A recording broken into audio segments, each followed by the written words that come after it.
SPCA is looking for the person responsible for these kitten slashings. They're taking this flyer and hanging it all over town in the hopes that someone will come forward with more information. Governor Cuomo offered to buy out every single home here on Fox Beach Avenue, in part because when Hurricane Sandy hit, 3 people died. With the first buyout scheduled to close on Thursday, even residents who've been hesitant to accept the offer have reconsidered. For the average driver here on the BQE, travel time from Brooklyn to Manhattan has more than doubled, thanks to multiple construction projects, and there's no end in sight. You can call it a joyride, a booze cruise, or even a tourist attraction. Anything but a mode of transportation. City officials say of the 65,000 daily riders of the Staten Island Ferry, most never step foot on Staten Island soil. Mary, what about you in terms of, do you feel there's advantages? Because, I mean, you have, for people who are watching this outside of New York City, you're in a heavily Italian, predominantly, overwhelmingly white, I might say, right? Neighborhood in Staten Island is where your dad's from.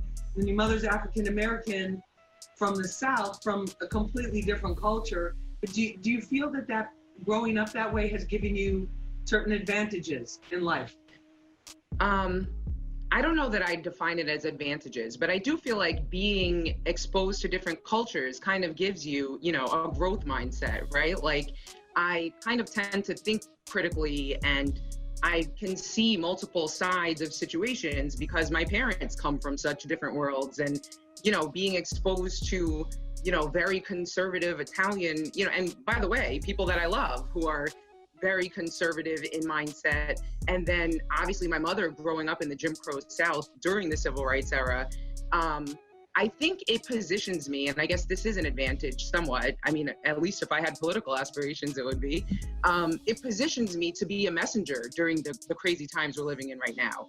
I mean, on my Facebook, I often engage in these kind of conversations. And a lot of people, especially our audience, probably know you as the mom of Yaz the Greatest because they're like drooling over him. But what a lot of people probably don't know is your connection to domestic violence and the role it played and how being a mother, it seems like, from what I heard of your story, kind of saved you. Yeah. So if you can tell us a little bit about that, it would be great. Yeah.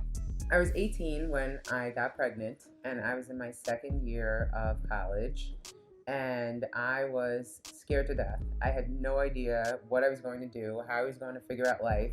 I was mom to 2 people then, and they were of varying ages, so it was really hard dividing my attention between the 2. I was, trying to, advance my career, and then had to come home and be a wife and maintain a relationship and maintain a household. And all of that can get really taxing on you. And I think that if I didn't have other moms to talk to that were going through certain things or had gone through it and overcome it and kind of gave me tips on how to, maintain my sanity and kind of make me feel less guilty about doing things for myself at times. And how that dichotomy of almost your original real life West Side Story came to life. And I want you to share that with our audience. Sure. First of all, I really love that West Side Story reference. I never really thought of it like that, but I guess that really does fit. But yeah, I mean, basically my mom went to school during the time of segregation. So she went to segregated schools, graduated from high school not knowing how to read because separate was not indeed equal. The post-baby snapback, or is that even a thing? So Tara, I know you just had a baby a few months ago. Yes. 5, 6? 8. Oh, damn.